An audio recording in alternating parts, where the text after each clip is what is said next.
بسم الله الرحمن الرحیم و تمیز اسمیس کې رفع ابهام کند از عدد د منصوباتو بحث شروع چې تقریبا د 15 منصوباتو بیان په مخکې سبقونو کې ذکر شوی دی چې په هغو کې اولنی منصوب مفعول مطلق، دوهم مفعول فیه، دریم مفعول معه او څلورم مفعول له او پنځم حال و.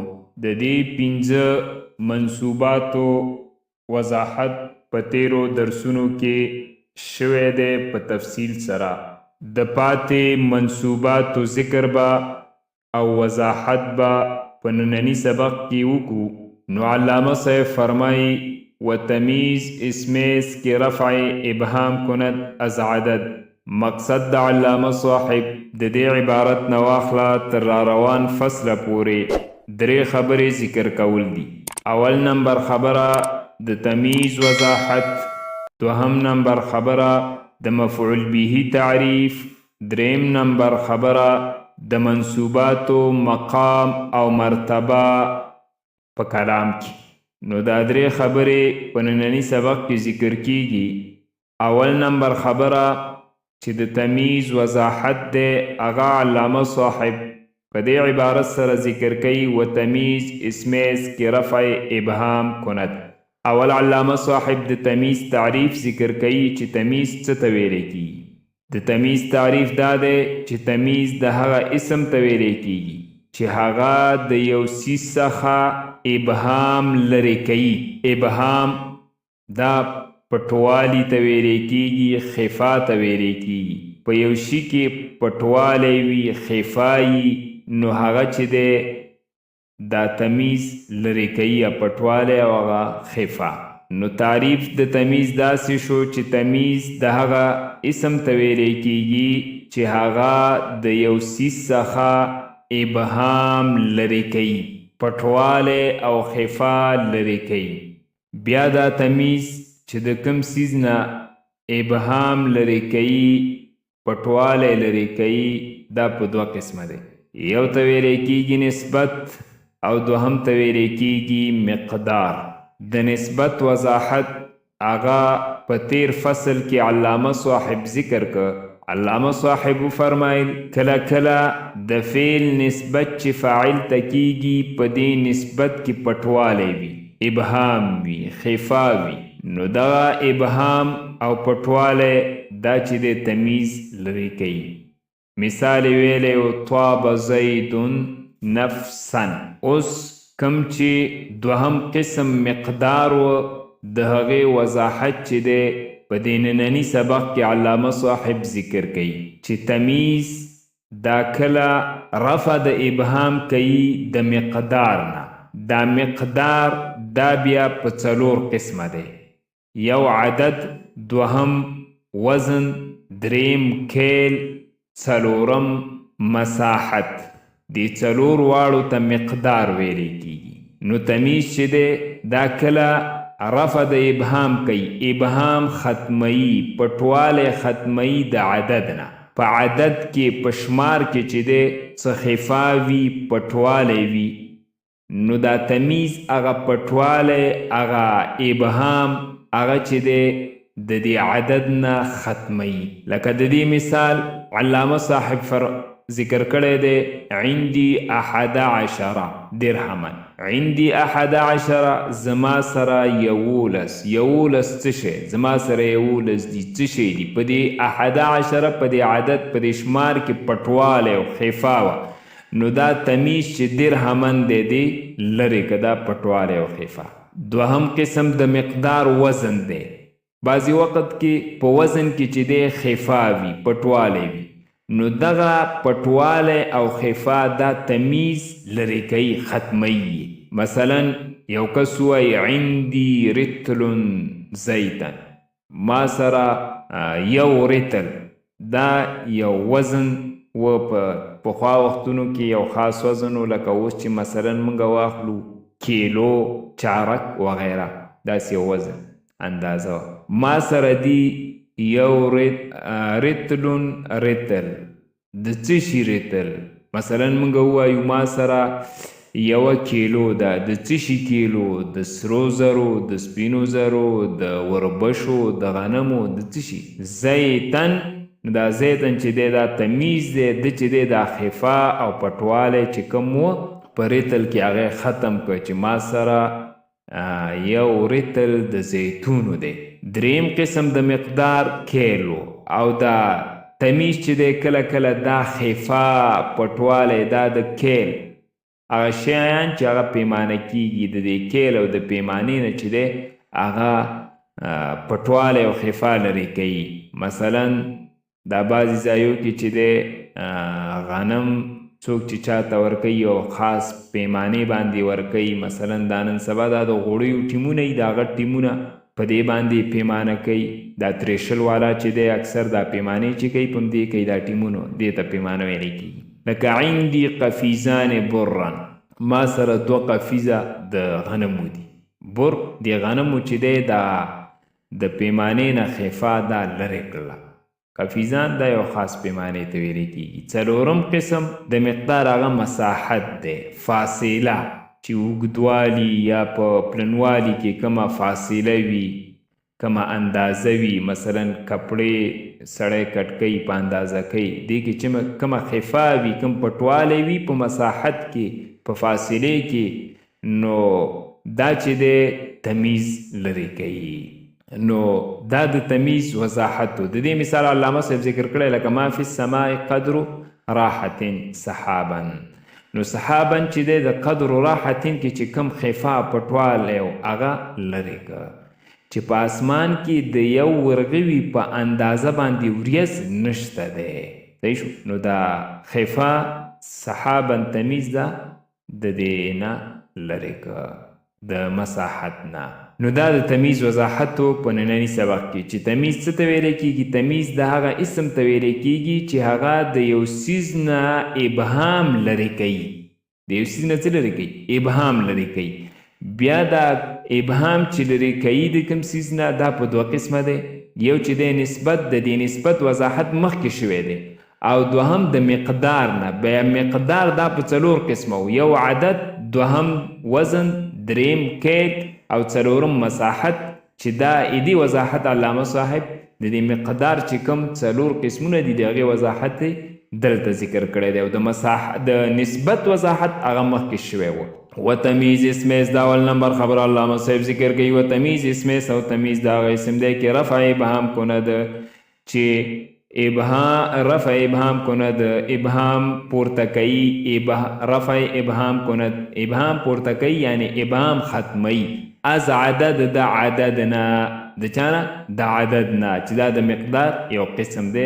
چون عندي عدد شمار ته ویلی کېږي، چون چې خفا او پټوالی لرې کوي د عدد نه. چون عندي 11 درهمن، دا درهمن چې دی دا تمیز دی د 11 نه چې د ابهام او خفا او پټوالی لرې که چې ما سره 11 دي. څه شی 11 دي؟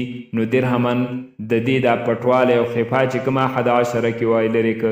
یا از وزن دا 2م قسم د مقدار دی. یا از وزن یا دا هغه دا پټوالی او خفا لرې کوي د وزن نه. چون عندي رتل زیتن، ما سره 1 رتل د تیلو د زیتونو دی. عندي رتل، ما سره 1 رتل دی. رتل دا یو وزن ته ویلی کېږي. رتل د څه شي رتل دی؟ ما سره 1 رتل. نو خفا و په دې کې خفا چې دی زیتن تمیز لرې کړه. یا اسکیل دا 3م قسم د مقدار دی. یا اسکیل یا دا تمیز چې دی لرې کوي ابهام د کیل نه، د پیمانې نه. چون عندي قفیزان برن، ما سره 2 قفیزه دي. د څه شي 2 قفیزه دي؟ نو خفا و پټوالی او برن چې راغی تمیز، نو دی دا خفا لرې کړه.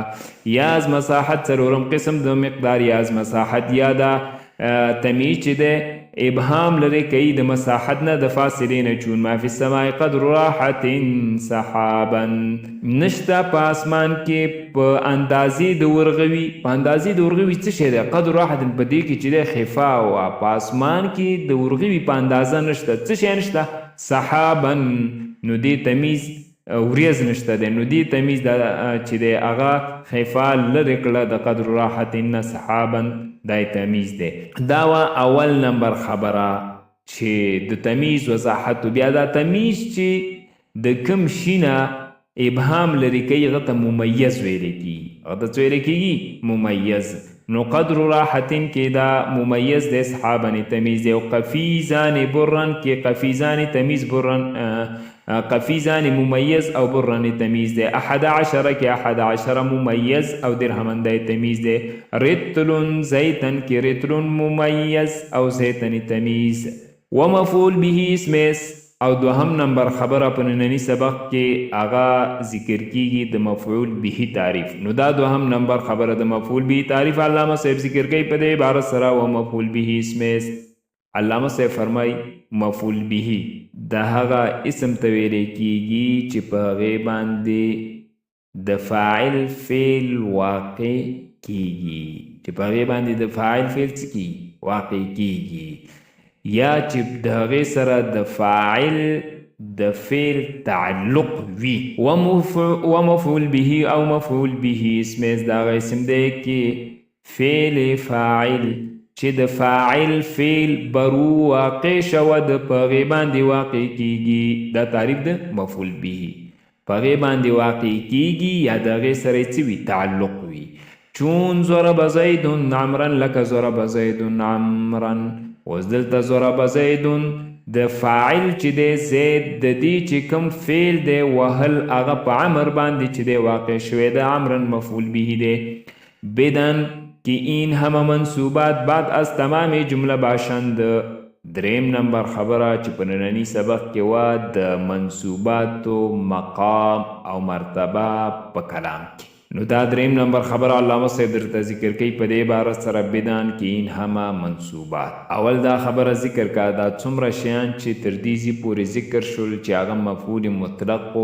که مفعول له و حال و تمیز و مفعول به و مفعول له و مفعول فیه و که مفعول معه دې ټولو ته منصوبات ویلی کېږي دې ټولو ته څه ویلی کېږي منصوبات او دغه منصوبات چې دی دا د جملې نه وروسته راځي کله چې جمله پوره شي نو د هغې نه وروسته څه کېږي دا ذکر کېږي راوړلی کېږي نو د منصوباتو مقام او مرتبه هغه د جملې نه وروسته ده چې دا به د جملې نه وروسته څه کېږي ذکر کېږي او راوړلی کېږي نو جمله چې دا پوره کېږي په فعل او فاعل سره جمله په چا سره پوره کېږي جمله په فعل او فاعل سره په دې دواړو سره پوره کېږي نو دا منصوبات چې دی دا به د دې فعل او فاعل د دې دواړو نه وروسته راوړلی کېږي کله چې جمله پوره شي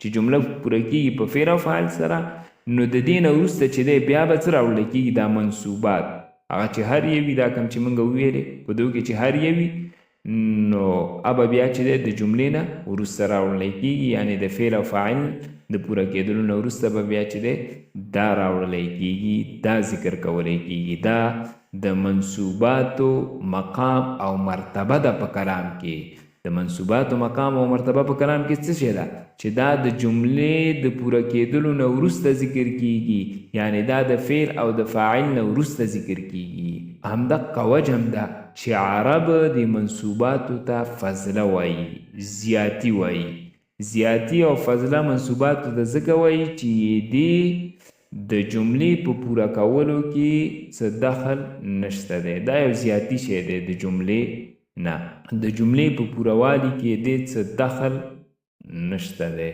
څه رول د جملې په پوروالي کې نه لري نو ګوره دا دریم نمبر خبره چې مقام او مرتبه د منصوباتو د علامه صاحب ذکر کوي بدان پوشه طالب جانه کې این همه منصوبات چې دغه ټول منصوبات دا کم چې ذکر شول بعد از تمام جمله باشند د جملې د پوره کېدلو نه وروسته راځي څه کېږي د جملې د پوره کېدلو نه د تمامېدلو نه وروسته دا منصوبات څه کېږي راځي دا مقام او مرتبه ده او دا جمله چې ته وایي و جمله به فعل و فاعل تمام شوه ده و جمله او جمله به فعل په فعل و فاعل او د فاعل سره تمام شوه ده پوره کېږي بدین سبب ګوین د دې د وجې نه ویلی کېږي چې منصوب فضلتن منصوب چې دی دا فضله دی زیاتی شی دی زیاتی ولې دی ځکه چې د کلام په پوره کولو